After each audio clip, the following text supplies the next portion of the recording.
ខ្ញុំបានប្រាប់ហើយថាខ្ញុំមិនមែនជាមនុស្សវិកលចរិតទេខ្ញុំមិនត្រូវការការព្យាបាលចិត្តសាស្ត្រទេបាទខ្ញុំដឹងថាអ្នកមិនជឿទេអ្នកចុះមកសិនយើងនិយាយគ្នាតាមសម្រួលមនុស្សមកពីទូរទស្សន៍មកដល់ហើយឬនៅខ្ញុំមិនមានពេលច្រើនទេមកហើយអ្នកកាសែតសុទ្ធតែបានហើយមកហើយអ្នកចង់និយាយអ្វីនិយាយទៅថ្ងៃនេះខ្ញុំបានលាតត្រដាងហើយមិនលាក់បាំងទៀតទេខ្ញុំជាអ្នកធ្វើដំណើរឆ្លងភព3 ខែមុនខ្ញុំបានទៅកាន់ពិភព Zombies ដោយមិនដឹងខ្លួនពិភពនោះដូចគ្នាទៅនឹងទីក្រុងរបស់យើងដែរពេលត្រឡប់មកវិញខ្ញុំគិតថាខ្លួនឯងគ្រាន់តែយល់សប្តិប៉ុណ្ណោះប៉ុន្តែអារម្មណ៍នោះពិតជាពិតពេកហើយពិតដល់ថ្នាក់ក្លិនស្អុយរបស់ Zombies នៅតែជាប់នៅក្នុងច្រមុះរបស់ខ្ញុំ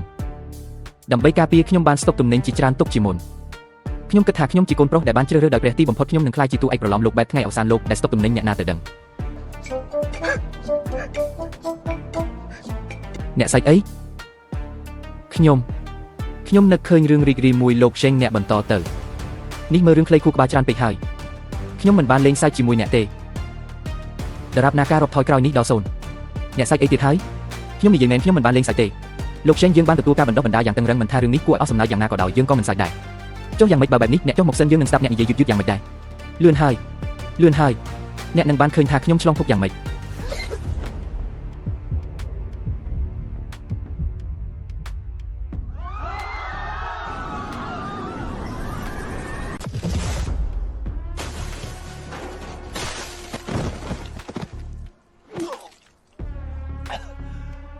អួតថាខ្លួនអ្នកបានទទួលការបណ្ដុះបណ្ដាលវិជ្ជាជីវៈគ្រាន់តែចាប់មនុស្សម្នាក់ក៏ចាប់មិនជាប់ដែរ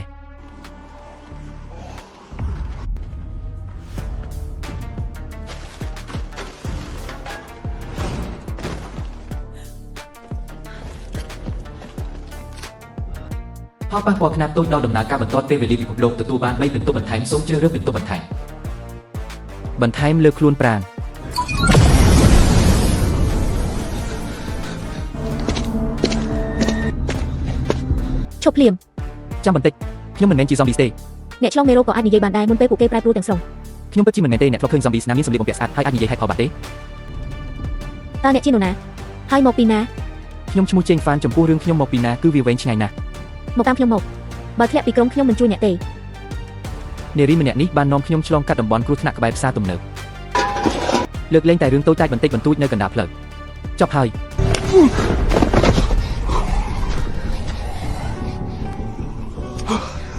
អ្នកកំពុងរកស្លាប់ហើយទើបតែមកទីនេះមិនសូវស្គាល់តំបន់ទេក្រោយមកនាងបាននាំខ្ញុំទៅដល់កន្លែងលាក់ខ្លួនរបស់នាងខ្ញុំក៏បានដឹងឈ្មោះនាងគឺស៊ូឈិនយ៉ាវនាងបានរត់គេចខ្លួនចេញពីមូលដ្ឋានដ៏វឹកវរមួយហើយរស់រានមានជីវិតដោយខ្លួនឯងមើលទៅអ្នកមានភាពសុខស្រួលណាស់មូលដ្ឋាននៅទីនោះប្រហែលជាមានសន្តិភាពហើយនិយាយតាមត្រង់នាងក៏មិនជឿដែរខ្ញុំទើបតែធ្លាក់ពីអាគារហើយប៉ះទង្គិចខួរក្បាលបាត់បង់ការចងចាំមួយចំនួនឥឡូវនេះឆ្នាំប៉ុន្មានហើយថ្ងៃវិនាសលោកកើតឡើងនៅពេលណាអ្នករឿងទាំងនេះក៏អ្នកចាំមិនបានដែរឥឡូវខ្ញុំចាំបានតែឈ្មោះខ្លួនឯងទេនៅពេលណាក៏ខ្ញុំចាំមិនច្បាស់ដែរខ្ញុំគ្រាន់តែចាំថានៅពេលនោះខ្ញុំអាយុ10ឆ្នាំមេរោគដែលមិនស្គាល់បានរីករាលដាលអ្នកឆ្លងនឹងក្លាយជាបិសាចដែលចេះតែដើរខាំមនុស្សម្ដាយខ្ញុំគឺជាអ្នកដែលបានឆ្លងដំបូងគេក្រោយមកខ្ញុំត្រូវបានគ្រូខ្ញុំយកទៅចិញ្ចឹមរហូតធំឡើងប៉ុន្តែ3ខែមុនគ្រូខ្ញុំបានស្លាប់នៅក្នុងភាពវឹកវរនៃមូលដ្ឋានសុំទោសដែលធ្វើឲ្យអ្នកនឹកឃើញការចងចាំមិនល្អឥឡូវអ្នកអាយុប៉ុន្មានហើយប្រហែលជា20ឬ23ឆ្នាំដល់ថ្ងៃវិនាសលោកហើយអ្នកណាទៅមានអារម្មណ៍រាប់ថ្ងៃទៀតអ្នកសួររឿងថ្ងៃវិនាសលោកចាប់ផ្ដើមនៅពេលណាធ្វើអីដឹងថាចាប់ផ្ដើមនៅពេលណាមានន័យអ្វីវាមានន័យព្រោះខ្ញុំអាចជួយសង្គ្រោះពិភពលោកបានថ្មីនេះបុរសម្នាក់ឈ្មោះជេងដែលអះអាងថាជាអ្នកឆ្លងកាត់ពេលវេលាបានលោតពីលើអគារក្នុងទីក្រុងនេះហើយបានបាត់ខ្លួនយ៉ាងអាថ៌កំបាំងក្នុងអំឡុងពេលលោតប៉ូលីសបានបិទកន្លែងកើតហេតុភ្លាមរហូតមកដល់ពេលនេះមិនទាន់រកឃើញសាកសពរបស់បុគ្គលនោះឡើយខ្ញុំនៅទីនោះបាត់ពិតមែនគ្រាន់តែអូសចុះបាត់តែម្ដងមនុស្សរាប់រយនាក់នៅទីនោះបានឃើញទាំងអស់មើលលឿន TikTok ខ្ញុំផ្ទុះហើយ server ទាំងអស់ហើយយើងបានត្រួតពិនិត្យកាមេរ៉ាសុវត្ថិភាពចំនួន37ជុំវិញម្ដងហើយម្ដងទៀតបន្ទាប់ពីចេញហ្វានធ្លាក់មិនមានរូបភាពធ្លាក់ដល់ដីគ្មានសាកសពគ្មានកន្លងផ្លាស់ទីគឺបាត់ខ្លួនដោយផ្ទាល់តាមនៃរូបបវ័នអាចជាបញ្ហាមុំថតទេមុំ8ថតបានបាត់ខ្លួនក្នុងពេលតែមួយអ្នកគិតថាថតរឿងញ៉ៅយូស៊ីមីអហោះអញ្ចឹងអ្វីដែលគាត់និយាយជាការពិតគិតលឿនពេកហើយទោះបីជាស្ដាប់ទៅគួរឲ្យអស់សំណើចយ៉ាងណាក៏ដោយឥឡូវនេះមានការពិតតែមួយគត់គឺចេញហ្វានប្រហែលជាពិតជាបានជួបប្រទះបាតុភូតឆ្លងកាត់ពេលវេលាដែលយើងមិនអាចពន្យល់បានចាប់ពីពេលនេះទៅករណីនេះត្រូវបានចាត់ទុកជាករណីពិសេសគ្រប់គ្រងទេសាធារណៈរបស់ប្រព័ន្ធផ្សព្វផ្សាយដើម្បីជៀសវាងការរីករាលដាលនៃផលប៉ះពាល់ក្នុងពេលជាមួយគ្នានេះបន្តបញ្ជូនមនុស្សល្បាតនិងចាំយាមនៅជុំវិញអគារខ្ពស់ដែលកើតហេតុប្រសិនបើគាត់ត្រឡប់មកវិញត្រូវតែគ្រប់គ្រងកន្លែងកើតហេតុជាបន្ទាន់ប្រព័ន្ធបង្ហាញថាខ្ញុំត្រូវតែរស់រានមានជីវិតក្នុងថ្ងៃវិនាសលោក10ថ្ងៃទៀតក្នុងរយៈពេល10ថ្ងៃនេះស៊ូឈិនយ៉ាវបាននាំខ្ញុំស្វែងរកសម្ភារៈហើយបានបង្រៀនខ្ញុំនៅវិធីសាស្ត្រមួយចំនួនដើម្បីរស់រានមានជីវិតក្នុងថ្ងៃវិនាសលោកបើគ្មាននាងខ្ញុំមិនដឹងថាត្រូវរស់នៅយ៉ាងម៉េចក្នុងរយៈពេល10ថ្ងៃនេះទេរីកចម្រើនហើយពិតណាស់ខ្ញុំជាអ្នកដែលត្រូវបានជ្រើសរើសដោយស្ថានសុខកុំលយពេកញ៉ាំទៅថ្ងៃនេះឯងធ្វើមិនទាន់បានល្អនៅឡើយទេតែញ៉ាំរួចស្អែកត្រូវទៅរករបស់ហើយ นมកន្លតនេះមិនមែនជារបស់មនុស្សស៊ីទេ ឯងធ្លាប់និយាយថាអាចជួយសង្គ្រោះពិភពលោកបានតែពិភពលោកបានខ្លាចជាបែបនេះទៅហើយមិនមែនឯងអាចត្រឡប់ទៅអតីតកាលវិញទេ ខ្ញុំអាចធ្វើបាន លេងសើចទៀតហើយ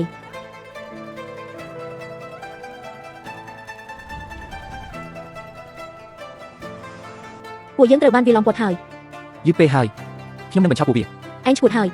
មកវើយពួកអាបេសាច់មកស្អុយតាមអញមកសំណាងល្អបានបង្កើនកាយសម្ទាបើមិនអញ្ចឹងទេបើដូចពីមុនច្បាស់ជាមិនអាចរត់រួចទេមកវើយពួកឯងមកខំខ្ញុំទៅអហូអត់និយាយពីសិលធម៌អីសោះយឺតពេលហើយច្បាស់ជាទាន់ពេលគ្រាន់តែទ្រាំបាន10វិនាទីទៀតលឿនឡើងមកទៀតលឿនឡើងមកទៀតមកឆ្កែខ្មោចឆៅ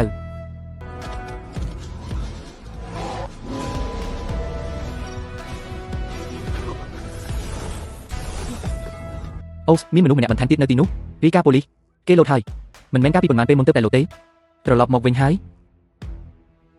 យសំណាងល្អអត់បានខំទេកុំធ្វើអ្វីដែលកំហឹងអីបងកុំលោត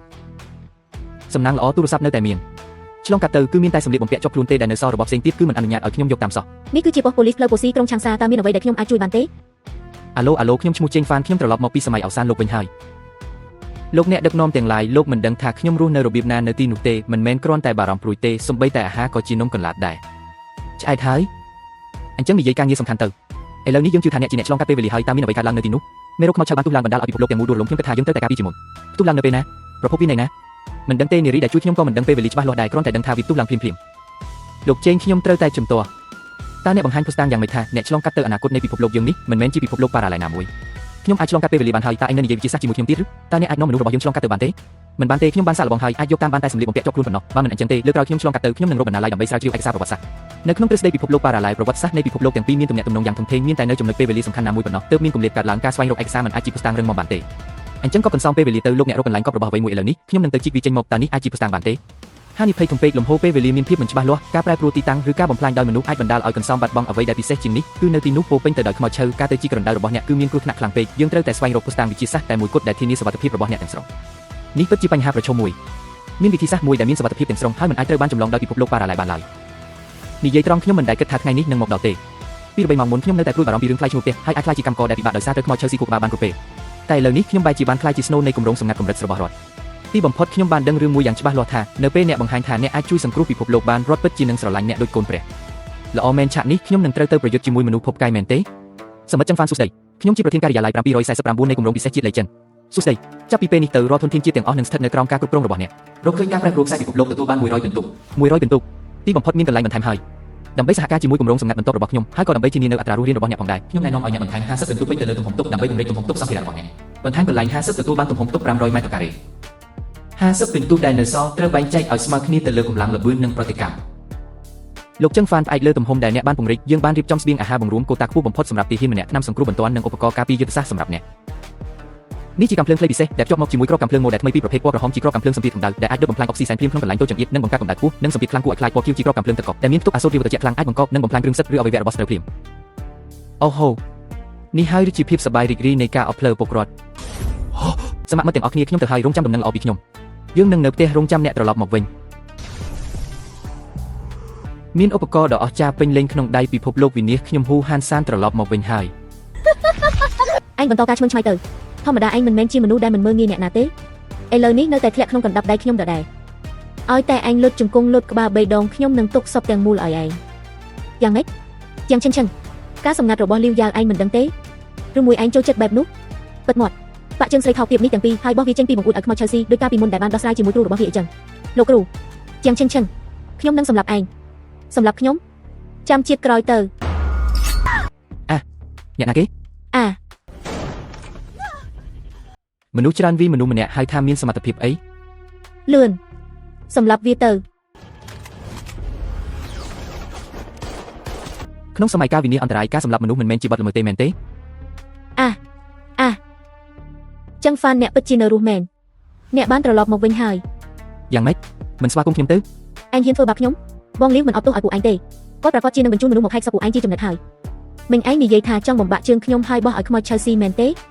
អ្នក អ្នកចង់ធ្វើអីអ្នកកុំមកចិត្តធ្វើដាក់ខ្លួនឯងវិ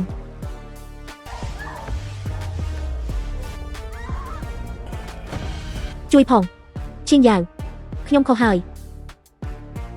ក ុំកម្រើកខ្ញុំរំរបួសឲ្យអ្នក នេះជាសមត្ថភាពអ្វី ខ្ញុំមិនបានប្រាប់ទេអីខ្ញុំជាមនុស្សរបស់ឋានសុខទ្រាំបន្តិចវាឈឺបន្តិចហើយ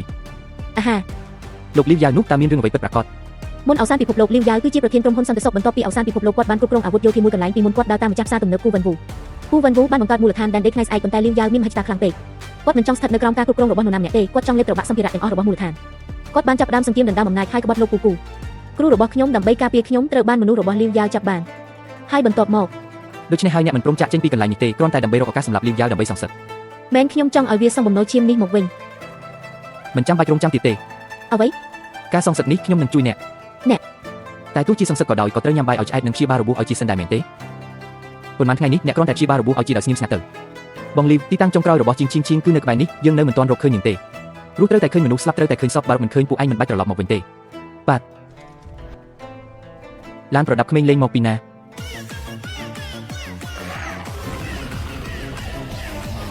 ាមិនក៏មានខ្មោចឆៅ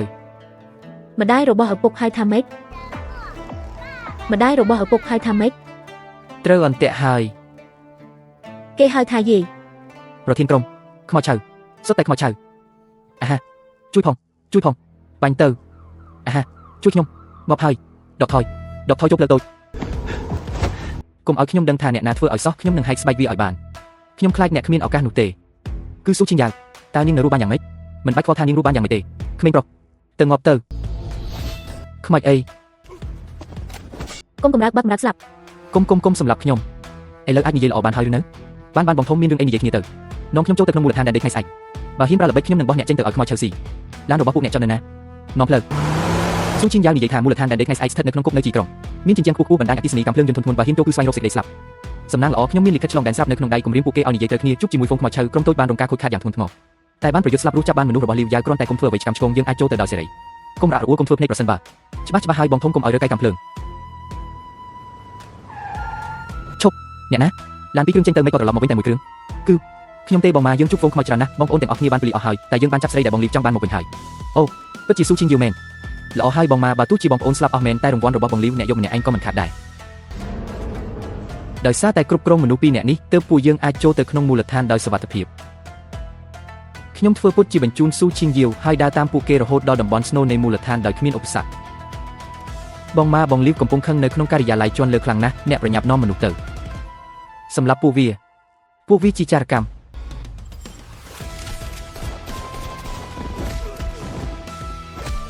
នេះហើយគឺជាការលុបចូលដ៏ល្អឥតខ្ចោះដែលអ្នកនិយាយ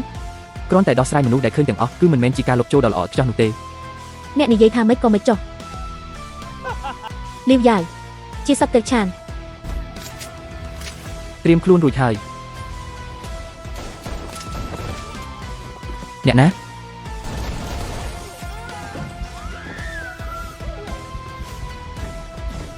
ដេញតាម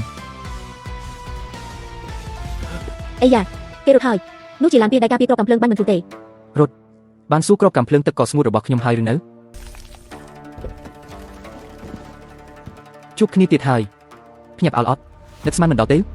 ក្រោយមកពួកយើងបានជួយសង្គ្រោះប្រធានមូលដ្ឋានចាស់គូវិនអ៊ូដែលត្រូវបានចាប់ឃុំគូវិនអ៊ូបានចេញមុខដោយសារឥទ្ធិពលរបស់គាត់បានគ្រប់គ្រងមូលដ្ឋានថ្ងៃស្អែកឡើងវិញយ៉ាងឆាប់រហ័សបុរសម្នាក់នេះក៏ជាមនុស្សខូចខើដែរគាត់បានប្រកាន់ខ្ជាប់ទីតាំងឃ្លាំងសម្ភារៈមិនលែងទើបអាចរក្សាជីវិតបាន បងគូ លីវយ៉ាកាលពីមុនអញបានស្រង់អញពីគំនរសាកសពឲ្យអញធ្វើជាមេទី2នៅមូលដ្ឋានតើអញធ្លាប់ធ្វើបាបអញទេហេតុអ្វីអញក្បត់អញបងគូខ្ញុំខុសហើយខ្ញុំពិតជាខុសមែនអញស្អប់បំផុតការសុំទោសក្រោយពេលកើតហេតុបងធំខ្ញុំច្រណែនបងណាច្រណែនរឿងអីខ្ញុំច្រណែនបងជាបរិសុទ្ធពិតខ្ញុំច្រណែនបងបានធ្វើជាកូនកំឡោះរាល់យប់តាំងពីសម័យមហន្តរាយមកខ្ញុំបានរងរបួសពេលឃើញបងមានគូខ្ញុំមានអារម្មណ៍វិបលណាស់បងធំខ្ញុំទ្រាំលែងបានហើយអាសត្វទឹកឆានដូច្នេះហើយទើបអ្នកគ្រាន់តែអាចប្រើវិធីធ្វើទារុណកម្មស្ត្រីនិងសម្រាប់មនុស្សស្លូតត្រង់ដើម្បីទទួលបានកិត្តិយសដ៏គួរឲ្យអាណិតរបស់អ្នកគ្រូរបស់ខ្ញុំបានធ្វើខុសអ្វីខ្លះក្មេងស្រីទាំងនោះដែលអ្នកធ្វើទារុណកម្មរហូតស្លាប់បានធ្វើខុសអ្វីខ្លះ ឈប់ទៅចាត់ទុកថាធ្លាប់ជាបងប្អូននឹងគ្នាខ្ញុំមិនចង់ធ្វើទេអរគុណបងគូដែលមិនសម្លាប់ពួកឯងមកចុះ វាបានសម្លាប់មិត្តភក្តិនិងក្រុមគ្រួសាររបស់យើងប៉ុន្មានអ្នកហើយ ថ្ងៃនេះគំនុំថ្មីគំនុំចាស់គិតទាំងអស់គ្នាសម្រាប់វាគូវិនអ៊ូអ្នកមិនរក្សាពាក្យសន្យាទេអត់ទ្រាំបន្តិចទៅយ៉ាវអត់ទ្រាំមួយជីវិតនេះនឹងកន្លងផុតទៅហាត់បងប្រុសយើងថ្ងៃនេះសូមអរគុណច្រើនដល់បង បើគ្មានបងខ្ញុំប្រហែលជាបាត់បង់ជីវិតទៅហើយបងប្រុសយ៉ាងជំនាញនិងភាពក្លាហានរបស់បងគឺពិតជាកំពូលនៅសម័យអវសាននេះហើយស្នាក់នៅជួយខ្ញុំទៅបើបងព្រមខ្ញុំនឹងឲ្យបងធ្វើជាមេទី2នៅមូលដ្ឋានថ្ងៃស្អែកបំណងល្អរបស់បងខ្ញុំទទួលហើយប៉ុន្តែតំណែងមេទី2ខ្ញុំធ្វើមិនបានទេព្រោះខ្ញុំមិនមែនជាមនុស្សនៅសម័យនេះទេបងមិនមែនមកពីភពផ្សេងទេមែនទេខ្ញុំមកពីអតីតកាលនិយាយឲ្យច្បាស់គឺមកពីឆ្នាំ2026បងប្រុសចេញហ្វានលេងសាច់ហើយពូគូគាត់និយាយពិតមែនគាត់ពិតជាបានលេចមុខចេញពីកន្លែងគ្មានដឹងហើយមានសមត្ថភាពពិសេសដែលមនុស្សធម្មតាមិនអាចយល់បានឆ្លងកាត់ពេលវេលានេះខុសពីច្បាប់វិទ្យាសាស្ត្រធម្មតាខ្ញុំដឹងថាបងមិនជឿទេបងមើលឲ្យច្បាស់ទៅនេះជាបន្លែស្រស់សម័យអវសាន10ឆ្នាំហើយសូម្បីតែស្មៅមួយដើមក៏ដុះមិនកើតដែរនេះមិនអាចទេបងពិតជាមកពី10ឆ្នាំមុនមែនទេនេះជារបស់ពិតប្រាកដនៅពីក្រោយខ្ញុំគឺប្រទេសជាតិនៅឆ្នាំ2026ប្រទេសជាតិបានចាត់ខ្ញុំមកដើម្បីរកការពិតនៃមហន្តរាយនេះវាកើតឡើងដោយរបៀបយ៉ាងម៉េចដោយសារភ្លៀងកាយរណបមួយព័ត៌មានបាននិយាយថានោះជាភ្លៀងអាចកាយក្រៅភពដែលមិនធ្លាប់មានក្នុងរយៈពេល1000ឆ្នាំភ្លៀងកាយរណបស្អាតខ្លាំងណាស់ដូចជាអភូតហេតុពួកវាបានធ្លាក់មកលើផែនដីហើយបន្ទាប់ពីអាចកាយធ្លាក់ដល់ដីបានបញ្ចេញមេរោគមិនស្គាល់មួយប្រភេទដែលគួរឲ្យខ្លាចបំផុតមេរោគនោះឆ្លងតាមខ្យល់គ្រាន់តែស្រូបចូលបន្តិចមនុស្សធម្មតានឹងប្រែទៅជាបិសាចស៊ីមនុស្សក្នុងរយៈពេលប៉ុន្មានវិនាទីគ្មានការការពារណាមួយអាចទប់ស្កាត់វាបានទេមានតែមនុស្សតិចតួចប៉ុណ្ណោះដែលមានអង្គប់ដេប្រាននៅក្នុងសែនពីកំណើតទើបមិនឆ្លងមេរោគគួរឲ្យសោកស្ដាយណាស់ទីក្រុងឆេងឈែទាំងមូលមានប្រជាជនជាង10លាននាក់ក្នុងមួយយប់បានក្លាយជាទីក្រុងខ្មោចអ្នកដែលនៅរស់រានមានជីវិតស្មានតែមិនដល់1%ផងភ្លៀងអាចកាយនោះបានធ្លាក់នៅថ្ងៃណាខ្ញុំចាំច្បាស់ណាស់ថ្ងៃទី8ខែសីហាឆ្នាំ2026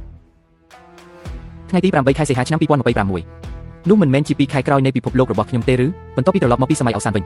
ញខ្ញុំបានរាយការណ៍ការពិតនៃសម័យអវសានទាំងស្រុងទៅការិយាល័យ749ភ្លាមថ្ងៃទី8ខែសីហាឆ្នាំ2026ភ្លៀងអាចកាយមួយដែលត្រូវបានព័ត៌មានហៅថាមិនធ្លាប់មានក្នុងរយៈពេល1000ឆ្នាំនឹងនាំមេរោគមិនស្គាល់មកកាន់ផែនដីមេរោគនេះឆ្លងតាមខ្យល់ហើយមនុស្សធម្មតានឹងក្លាយជាខ្មោចឆៅក្នុងរយៈពេលប្រមាណវិនាទីទីក្រុងឆេងឈែបានដួលរំក្នុងមួយយប់ប្រជាជនរាប់លាននាក់នៅរស់មិនដល់1%ផងទីក្រុងដែលមានប្រជាជនជាង10លាននាក់នៅសល់មិនដល់1000នាក់ផងចុះប្រទេសជាតិវិញចុះកងទ័ពវិញពួកគេបានទទួលដំណឹងពីមជ្ឈិមទេគ្មានទេយ៉ាងហោចណាស់យ៉ាវ៉ៃញូនិងពួកគេក្នុងរយៈពេល10ឆ្នាំនេះមិនដែលទទួលបានព័ត៌មានពីថ្នាក់ជាតិឡើយនេះជាថ្ងៃអវសានមែនទេថ្ងៃអវសាននៃពិភពលោក2ខែទៀតជាថ្ងៃអវសាននៃពិភពលោកដំណឹងនេះពិតជាភ្ញាក់ផ្អើលពេកហើយនៅតែមានមនុស្សមួយចំនួនមានគំនិតសង្ឃឹមប៉ុន្តែចុះបើទីនោះមិនមែនជាអនាគតទេតែជាពិភពស្រុកគ្នាវិញយើងមិនចាំបាច់សោកសៅខ្លាំងពេកទេដូច្នេះការទៀងទាត់នោះត្រូវតែធ្វើចាប់ផ្ដើមផែនការទៅប៉ុន្តែចុះបើទីបញ្ចប់វាបង្ហាញថាទីនោះជាពិភពស្រុកគ្នាវិញអត្ថន័យរបស់ខ្ញុំគឺបើទីនោះពិតជាមិនមែនជាអនាគតរបស់យើងតើយើងនៅតែត្រូវបន្តវិនិយោគធនធានជាតិទៀតទេបើជាពិភពស្រុកគ្នាតើយើងមិនខ្វល់ពីមនុស្សនៅទីនោះទេដរាបណាជាប្រជាជននៅលើទឹកដីនៃប្រទេសឆែមិនថានៅក្នុងពេលវេលាណាក៏ដោយរដ្ឋនឹងមិនបោះបង់ចោលឡើយនេះហើយជាអត្ថន័យនៃការមានប្រទេសឆែក្រោយពីកំណត់គម្រោងបានហើយពេលវេលាមកដល់ខ្ញុំត្រូវបានបញ្ជូនទៅកាន់ពិភពលោកត្រូវវិនិច្ឆ័យថ្ងៃនេះគឺជាថ្ងៃនៃការទៀងទាត់ហើយឯងហៅខ្ញុំឡើងមកកណ្ដាលអាធិបបែបនេះគ្រាន់តែចង់ឲ្យខ្ញុំស្រុកខ្យល់ត្រជាក់ទេឬខ្ញុំបានប្រាប់ហើយថាមានកាដូឲ្យអ្នកកាដូអ្វីទៅដែលត្រូវឲ្យពាក់កណ្ដាលអាធិបបែបនេះជាការដឹកជញ្ជូនខ្មោចឆៅមែនពេលអ្នកឃើញវាអ្នកនឹងដឹងហើយហេតុអ្វីបានជាមុខអ្នកស្លេកយ៉ាងនេះ2ម៉ោងបានកន្លងផុតទៅហើយមិនទាន់ឃើញអីផងរងចាំបន្តិចទៀតកន្លះម៉ោងទៀតតោះទៅយើងទៅញ៉ាំស៊ុបហត់ផុតវិញចេញហ្វានអ្នកមើលស្អាតណាស់នេះគឺជាកាដូដែលអ្នកបាននិយាយមែនទេពន្លឺដ៏អស្ចារ្យទាំងនោះក្នុងក្រសែភ្នែករបស់ស៊ូឈីងយ៉ាវវាគឺជាមនោសញ្ចេតនាប៉ុន្តែក្នុងក្រសែភ្នែកខ្ញុំវាគឺជាលិខិតជូនដំណឹងអំពីមរណភាពដែលឆ្លងកាត់រយៈពេល10ឆ្នាំពួកយើងបានស្ទាក់នឹងចាប់យកកាយរណបស្រាវជ្រាវឱកាសមួយក្រុមដោយបន្ទាន់ពួកយើងនឹងកែប្រែកន្លងរបស់ពួកវាឡើងវិញដោយឲ្យកាយរណបទាំងនេះចូលទៅក្នុងកន្លងឱកាសជ្រៅជាមុនរួចប្រើកម្លាំងទំនាញនៃភពអង្គារដើម្បីកែតម្រូវកន្លងការពិនិត្យប្រព័ន្ធកាយរណបសញ្ញាកន្លងបានបិទបញ្ចប់រយៈកម្ពស់កណ្ដាលមេត្រប្រហែល80ដឺក្រេរំពឹងថានឹងឆ្លងកាត់នៅរំលងអាទិត្យថ្ងៃទី4ខែឧសភាឆ្នាំ2036ម៉ោង00:08ចូលមកក្នុងបរិយាកាសផែនដីតាមពេលវេលាដែលបានកំណត់បង្កើតជាភ្លៀងផ្កាយព្រះគ្រូសព្វនិមិត្តដែលធម្មជាតិមិនអាចចៃដន្យឲ្យធ្វើដូចបានឡើយដោយសារឥទ្ធិពលនៃដងស៊ីតេបរិយាកាសនិងការរង្គើបន្តិចបន្តួចនៃការរង្វិលជុំវិញខ្លួនឯងរបស់ផែនដីក្នុងរយៈពេល10ឆ្នាំខាងមុខពេលវេលានៃការធ្លាក់ចូលអាចមានគម្លាតខុសគ្នាខ្លះគម្លាតខុសគ្នាប៉ុន្មានតាមទ្រឹស្ដីគម្លាតខុសគ្នាអាចបូកដក2ម៉ោងចឹងហៅថាច្បាស់លាស់ទៀតក្នុងពេលវេលា10ឆ្នាំការបញ្ជូនបំណែកកាយរណបមកលើអាកាសនៃទីក្រុងតែមួយដោយគ្រប់គ្រងគម្លាតក្នុងរង្វង់2ម៉ោងគឺជាដែនកំណត់អត្ថបរមាននៃឲ្យធម្មមនុស្សជាតិហើយកម្មវិធីបាញ់បង្ហោះឈានចូលដល់ការបញ្ជាក់ចុងក្រោយចាំទុកប្រសិនបើឯងអាចមើលឃើញភ្លៀងផ្កាយព្រះគ្រូនេះនៅពេលនោះបានន័យថាពិភពវិនាសកម្មនៅខាងនោះគឺជាអនាគតរបស់ពួកយើងហើយចំពោះមុខពិភពវិនាសកម្មដែលខិតជិតមកដល់ការិយាល័យ749បានចាប់ផ្ដើមពិភាក្សាអំពីផែនការភ្លាមប៉ុន្តែការប្រជុំរបស់អ្នកធំទាំងនេះមិនក៏ដូចជាការឆ្លោះគ្នានៅផ្សារចឹងនៅចាំអីទៀតចាប់ផ្ដើមពីផែនការទ្វីមេខាងត្បូងក៏ភ្លាមទៅពង្រាយអាវុធនុយក្លេអ៊ែរស្ទាក់វាប្រហារលើកន្លងផែនដីបង្កើតកាំភ្លើងឡាស៊ែរកម្ពស់12គ្រឿងជុំវិញពិភពលោកឲ្យតែអាចកាយលេចមកបាញ់កំទេចវានៅក្នុងឱកាសតែម្ដងចលនាទ្របបែកនុយក្លេអ៊ែរតើលោកដឹងទេថាវានឹងបង្កផលវិបាកអ្វីខ្លះប្រទេសផ្សេងទៀតប្រកាសជាមិនព្រមទេតើជំហានបន្ទាប់ពួកយើងត្រូវធ្វើអ្វីដល់វិញប្រទេសពួកគេមកកែការងារយើងដែរអីត្រូវតែគិតគូរឲ្យបានវែងឆ្ងាយសហការជាមួយប្រទេសដទៃនេះជាវិបត្តិរបស់មនុស្សជាតិទាំងមូលមិនមែនជារឿងរបស់ប្រទេសយើងតែមួយនោះទេលោកចាងខ្ញុំមើលទៅលោកពិតជាភ័យខ្លាចជ្រុលហើយដល់ពេលណាហើយនៅគិតរឿងច្រើនម្លេះរឿងការបរទេសទុកឲ្យក្រសួងការបរទេសចាត់ការទៅនៃលោកលីនិយាយសម្ដីបែបនេះខ្ញុំស្ដាប់មិនចូលចិត្តទេណាចុះបើការស្ទាក់វាប្រហារបរាជ័យចុះបើបំណែកធ្លាក់មកលើដីខ្ញុំគិតថាអាទិភាពដំបូងគឺត្រូវសាងសង់ចម្រុកក្រំដីស្តុកស្បៀងអាហារប្រភពទឹកគ្រឿងបរិក្ខារពេទ្យនិងគម្រោងរក្សាពូជពងមនុស្សជាតិបិទមាត់ទាំងអស់គ្នាទៅមិនធ្វើការជ្រើសរើសប្រទេសជាតិត្រូវតែមានទាំងអស់ប្រធានគម្រោងទាំងពីរនេះអាចដោះស្រាយបញ្ហាបានតែមួយផ្នែកប៉ុណ្ណោះប្រសិនបើបំណែកណាមួយធ្លាក់ដល់ដីវីរុសនៅតែអាចទុះឡើងបានអ្វីដែលសំខាន់បំផុតគឺសេរ៉ូមវីរុសយើងត្រូវការឆ្លងដំបូងគម្រើវីរុសនិងឈាមរបស់អ្នកមានភាពស៊ាំលោកបណ្ឌិតចាងតើអ្នកដឹងទេថានេះមានន័យយ៉ាងណា ដឹងនៅពេលដែលវីរុសបៃគ្លីនៅក្នុងសម័យទំនើបថ្ងៃអវសានមិនមែន3ខែទៀតទេគឺឥឡូវនេះយើងទាំងអស់គ្នាដែលនៅទីនេះនឹងក្លាយជាឧក្រិដ្ឋជនជាប្រវត្តិសាស្ត្រអញ្ចឹងយើងនឹងបង្កើតមន្ទីរពិសោធន៍ក្រោមដីដែលបិទជិតទាំងស្រុងកម្រិតដាច់ដោយឡែកខ្ពស់បំផុតអ្នកដែលចូលមន្ទីរពិសោធន៍ទាំងអស់នឹងមិនតាក់ទងជាមួយពិភពខាងក្រៅទេរហូតដល់វ៉ាក់សាំងត្រូវបានបង្កើតឡើងដោយជោគជ័យប្រសិនបើយើងបរាជ័យយើងនឹងស្លាប់នៅខាងក្នុងតើអ្នកដឹងទេថានេះស្មើនឹងអ្វីដឹងប៉ុន្តែយើងគឺជាទ្វារចុងក្រោយរវាងមេរោគនិងពិភពលោកនេះប្រទេសជាតិនឹងចងចាំអ្នករាល់គ្នាបន្ទាប់ពីការបញ្ជាត្រូវបានចេញម៉ាស៊ីនរដ្ឋទាំងមូលបានចាប់ផ្ដើមដំណើរការមន្ទីរពិសោធន៍បន្ទីប្រព័ន្ធធម្មពលប្រព័ន្ធទូគមនាគមន៍ផែនការទាំងអស់បានចាប់ផ្ដើមដំណើរគ្នាគ្មានការទេដៃថែមទាំងមិនអាចលាគ្រួសាររបស់ពួកគេបានទៀតផងប៉ុន្តែនៅពេលដែលពួកគេចូលទៅខាងក្នុងគ្មាននរណាម្នាក់ងាកក្រោយទេក្រោយមកលោកបណ្ឌិតចាងបានឲ្យខ្ញុំនៅឧបករណ៍ស្រង់មេរោគចល័តមួយជាមួយសោច្រើនជាន់និងឧបករណ៍ត្រជាក់ប្រអប់នេះមានអារម្មណ៍ធ្ងន់ខ្លាំងណាស់នៅក្នុងដៃរបស់ខ្ញុំលើកនេះខ្ញុំកំពុងទទួលខុសត្រូវលើជោគវាសនារបស់មនុស្សជាតិទាំងមូលក្រោមការណែនាំរបស់គូវិនវូខ្ញុំបានជួបគ្រូពេទ្យតែមួយគត់នៅមូលដ្ឋានគឺលីនយៀនអ្នកជំនាញមកពីវិទ្យាស្ថានស្រាវជ្រាវជីវវិទ្យាស៊ីណានមុនថ្ងៃអវសានឬថាអ្នកចង់រកមេរោគដើមមែនហើយនៅពេលដែលវីរុសទើបតែផ្ទុះឡើងក្រុមរបស់យើងបានប្រញាប់ទៅមន្ទីរពេទ្យប្រជាជនជាលើកដំបូងខិតខំប្រឹងប្រែងរក្សាទុកគំរូដើម្បីស្វែងរកអង្គប់ប្រាណប៉ុន្តែវីរុសបានផ្លាស់ប្ដូរលឿនពេកឧបករណ៍បានដាច់ភ្លើងការបំពុលទឹកស្ថានភាពកាន់តែអាក្រក់ទៅពីមួយថ្ងៃទៅមួយថ្ងៃជាចុងក្រោយយើងបានរក្សាទុកគំរូដើមដែលបានរក្សាទុកដំបូងបំផុតនៅជាន់ក្រោមដីទី3នៃមន្ទីរពេទ្យប្រជាជនទីនោះឥឡូវនេះគឺជាតំបន់គ្រោះថ្នាក់បំផុតនៅកណ្ដាលទីក្រុងការយកមេរោគចេញដោយសុវត្ថិភាពគឺពិបាកដូចឡើងឋានសួគ៌កាលពីមុនអ្នកមិនមានលក្ខខណ្ឌទេប៉ុន្តែឥឡូវនេះឈប់ពីក្រោយអ្នកគឺប្រទេសសៀកទាំងមូលមន្ទីរពេទ្យប្រជាជនស្ថិតនៅកណ្ដាលទីក្រុងដែលជាកន្លែងឆ្លងមេរោគដំបូងបំផុតនិងជាតំបន់ដែលមានថ្មឆៅច្រើនបំផុតជាពិសេសខ្លាំងគំរូក្រោមដីគ្មាននរណាម្នាក់ចូលទៅទីនោះអស់រយៈពេល10ឆ្នាំហើយតាមពិតខ្ញុំធ្លាប់បញ្ជូនមនុស្សទៅយកមេរោគដើម្បីស្រាវជ្រាវរោគសេរ៉ូមប៉ុន្តែចូលទៅ10នាក់ចេញមកបានតែមួយកន្លះមនុស្សរួមម្នាក់នឹងជើងខោមួយកំណាត់អរគុណច្បាស់ការហើយយើងមិនអាចវាយលុកដោយផ្ទាល់បានទេសារធំនៃបន្ទប់សង្គ្រោះបន្ទាន់នៅច្រកទ្វារមន្ទីរពេទ្យគឺពោពេញទៅដោយថ្មឆៅយើងត្រូវវាយប្រហារពីទី1ហើយបន្លំទី1ទៀតឃ្លាំងគំរូត្រូវបានចុះឈ្មោះនៅជាន់ក្រោមដីទី3ប៉ុន្តែឃ្លាំងត្រជាក់ពិតប្រាកដគឺនៅជាន់ក្រោមដីទី4កាលនោះយើងបានផ្លាស់ប្ដូរទីតាំងមេរោគដើមបណ្ដោះអាសន្នម្ដងដើម្បីការពារវាទុកឲ្យខ្ញុំទៅចុះយ៉ាងណាមិញឪពុកម្ដាយខ្ញុំបានស្លាប់អស់ហើយគ្រាន់តែអាចជួយបានគឺគ្រប់គ្រាន់ហើយរកខ្ញុំម្នាក់ផងខ្ញុំមានកម្លាំងខ្លាំងអាចរំកិលប្រអប់បើកទ្វារនិងទុកថ្មឆៅបានទាំងអស់ខ្ញុំទទួលខុសត្រូវក្នុងការតាក់ទាញថ្មឆៅខ្ញុំរត់លឿនតើអ្នកដឹងទេថាដំណើរកំសាន្តនេះគ្រោះថ្នាក់ប៉ុណ្ណាដឹងហើយទៅគ្រួសារខ្ញុំស្លាប់អស់ហើយឲ្យតែអាចបញ្ចប់ថ្ងៃអវសានដ៏អាក្រក់នេះបានខ្ញុំសុខចិត្តធ្វើអ្វីក៏បានកាលពីក្មេងខ្ញុំធំឡើងនៅក្នុងថ្ងៃអវសានខ្ញុំដឹងថាថ្ងៃអវសាននេះអស់សង្ឃឹមប៉ុណ្ណាយ៉ាងហោចណាស់សូមកុំឲ្យអ្នករាល់គ្នាជួបប្រទះអនាគតដូចយើងអរគុណណាស់ផែនការងាយស្រួលណាស់យើងទាំង5នាក់ចូលមន្ទីរពេទ្យតាមច្រកសង្គ្រោះបន្ទាន់ខាងលិចឆ្លងកាត់ផ្លូវក្រោមដីនៃផ្នែកអ្នកជំងឺក្នុងចូលទៅកាន់ឃ្លាំងត្រជាក់ជាន់ទី4ខ្ញុំនឹងចូលយាយចៅហូការពារលោកបណ្ឌិតលីនទទួលបន្ទុកនាំផ្លូវគោលដៅមានតែមួយទេយកបានគ្រាប់ឆ្នាំពីលេខ0យកវាត្រឡប់ទៅវិញប៉ាហៅអីប៉ារបស់ប៉ាហៅទៅការវិនិច្ឆ័យផ្លូវរបស់ឈីនយ៉ាវពិតជាត្រឹមត្រូវណាស់សារធំនៃផ្នែកសង្គ្រោះបន្ទាន់ជាន់មន្ទីរពេទ្យពេញទៅដោយខ្មោចឆៅការសម្រុកចូលគឺស្មើនឹងការស្លាប់ពិតជារហ័សមិនធម្មតាទេគាត់ជាមនុស្សមែនទេគុំសួរអីសួរទៅគាត់ដូចជាកូនប្រុសដែលបានជ្រើសរើសដោយព្រះជាម្ចាស់អញ្ចឹងនេះឆ្លងកាត់មិនបានទេមែនទេបន្ទាប់ពីមានការលំបាកបន្តិចបន្តួចយើងបានមកដល់តំបន់ពិសោធន៍ក្រោមដីនៃមន្ទីរពេទ្យប្រជាជនដោយជោគជ័យតំបន់ពិសោធន៍មានប្រភពធម្មពលបំរុងឯករាជ្យដរាបណាស៊ីគ្វីស្នូមិនត្រូវបានខូចខាតវានឹងអាចចាប់ផ្ដើមបានមួយរយៈប្រព័ន្ធអគ្គិសនីសង្គ្រោះបន្ទាន់កំពុងចាប់ផ្ដើមដំណើរការសូមធ្វើការកំណត់អត្តសញ្ញាណបានជោគជ័យព័ត៌មានបុគ្គលិកត្រូវបានបញ្ជាក់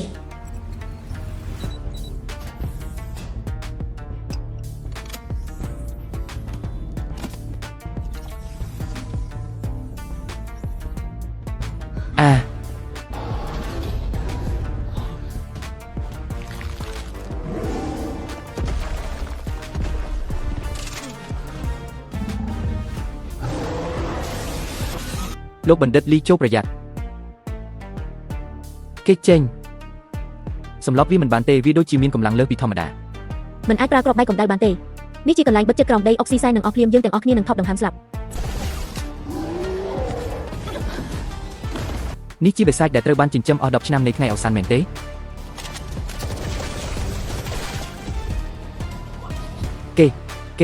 េគេកំពុងមើលខ្ញុំចៅហូនាំលោកបណ្ឌិតលីនទៅគុំងាកក្រោយរត់ទៅសៀវហូបងហូខ្ញុំនឹងតស៊ូជាមួយឯងឈួតហើយចេញហ្វានបាញ់ជើងវាល្អណាស់ត្រជាក់ជាប់ហើយកុំទាន់សប្បាយចិត្តពេកឆាប់ដកថយទៅមិនល្អទេវាកំពុងហៅហ្វូងខ្មោចឆៅបងចេញមិនល្អទេហ្វូងខ្មោចឆៅនៅខាងក្រៅមន្ទីរពេទ្យកំពុងសម្រុកចូលមកហើយបើត្រជាក់មិនជាប់ទេចឹងបំទុះវាចោលទៅប្រយ័ត្នចៅយាយបងចេញបងស្រីឈីងយ៉ាវខ្ញុំមិនដែលឃើញសម័យកាលសន្តិភាពទេសូមបងប្អូនជួយមើលពិភពលោកដែលគ្មានបិសាចនោះជំនួសពួកខ្ញុំផង Châu dày. Châu dày.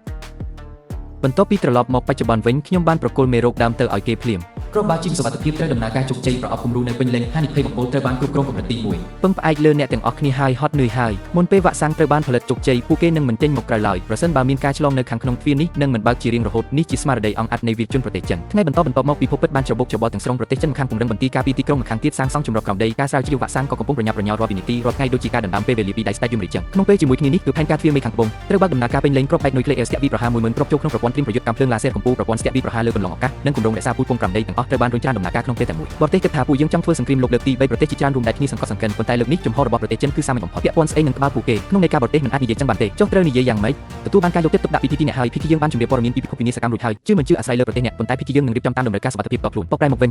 នៅតែពាក់ព័ន្ធស្អីនឹងក្បាលពួកគេដែរមនុស្សមានចំណេះដឹងជាគេពិតជាសាហាវមែននៅសល់12ម៉ោងទៀតមុនពេលអាចផ្កាយធ្លាក់ចុះ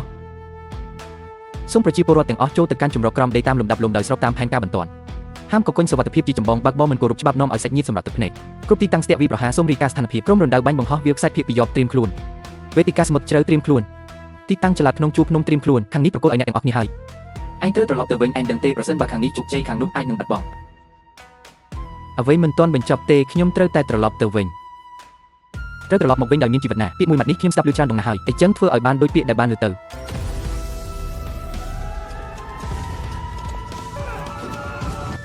មានរឿងអីកើតឡើង មិនក៏ឯងត្រឡប់មកវិញពេលនេះ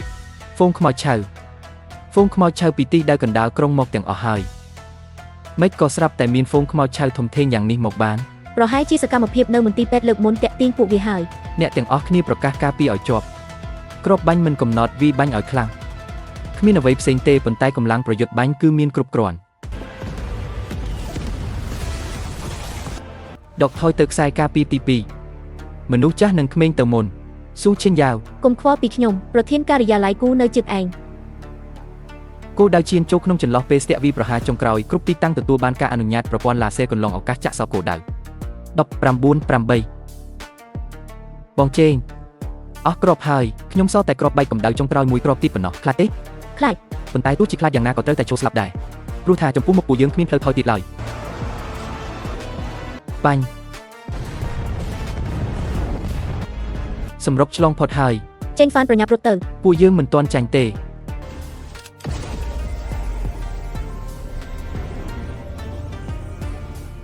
មានរឿងអីកើតឡើងដៃរបស់ខ្ញុំខ្សែពេលវេលាកំពុងរួមតូចខៀនយ៉ាវមិនបានទេ